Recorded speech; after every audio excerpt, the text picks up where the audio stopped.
In this guide, I'm going to show you how to increase microphone volume in Nintendo Switch 2 GameChat. This is Miguel from Just Boz, and before we get into this guide, make sure to like the video and subscribe to the channel with all notifications on for more content like this. It really does help out the channel and we'd greatly appreciate it. If you have any questions, just ask them down in the comment section below. I'm going to be doing my best to reply to every single comment down there.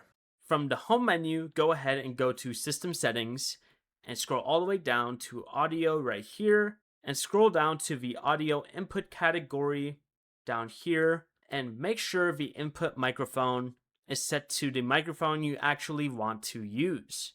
Next, select Microphone Input Volume and raise the level until your voice is loud enough. Then go back to this menu here and select Test Microphone to record a quick test and hear how your microphone sounds.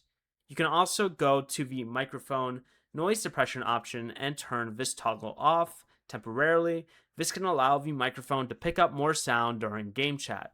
Before you leave, remember to like the video and subscribe to the channel with all notifications on for more content like this. It really does help out the channel and we'd greatly appreciate it. And if you did have any questions, just ask them down in the comment section below. I'm going to be doing my best to reply to every single comment down there. Peace.